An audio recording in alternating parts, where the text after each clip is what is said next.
Shabbat, nous lirons la paracha de Vayeshev. Au début de la paracha, il y a un Rashi qui nous surprend par sa teneur. En effet, Vayeshev Yaakov, on nous dit que Yaakov a voulu s'installer. Et là, on a l'impression qu'il n'a pas le droit à cette tranquillité, à cette sérénité qu'il souhaiterait. En effet, Rashi nous dit comment les tzadikim qui ont déjà tout ce que Dieu leur a réservé dans le monde futur, ils voudraient aussi la tranquillité dans ce monde. On est face ici à un dilemme.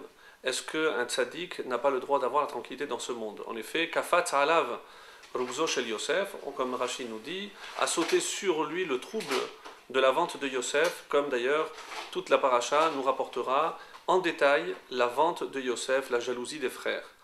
Et à ce sujet, on se demande également comment il est dit Ve'Israël Ahav et Yosef, comment un père peut donner préférence à un des enfants en imaginant bien que cela va provoquer la jalousie des autres.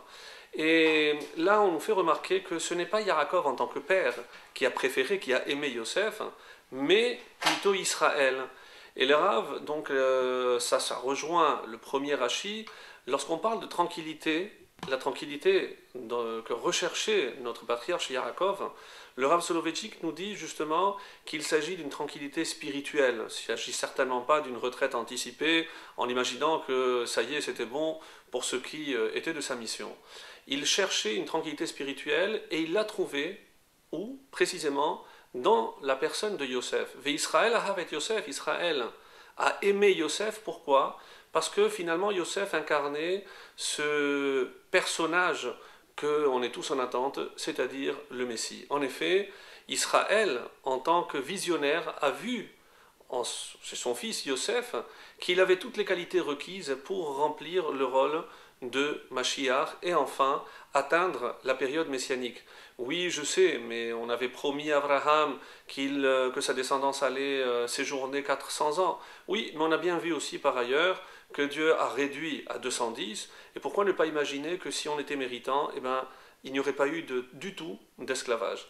Alors, là, il ne comprend plus Yaakov, alors qu'il avait misé tous ses espoirs en son fils Yosef, et bien là, il y a la vente de Yosef. Et là, vraiment, il ne comprend plus comment il a pu se tromper de la sorte.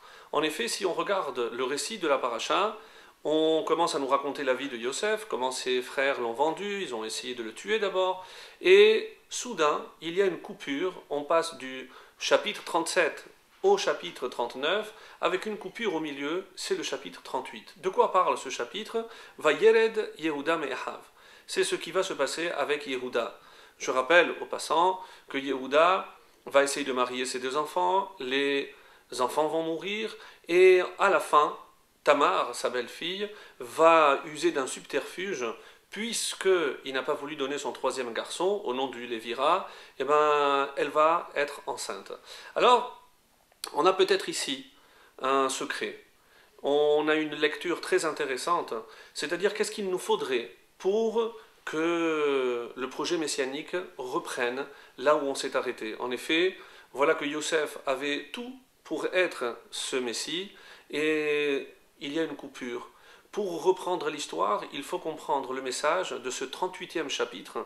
Qu'est-ce qui a permis, ou qu'est-ce qui va permettre, qu'est-ce qui va nous permettre, en tout cas à nous, de reprendre le cours de l'histoire et aller vers les temps messianiques.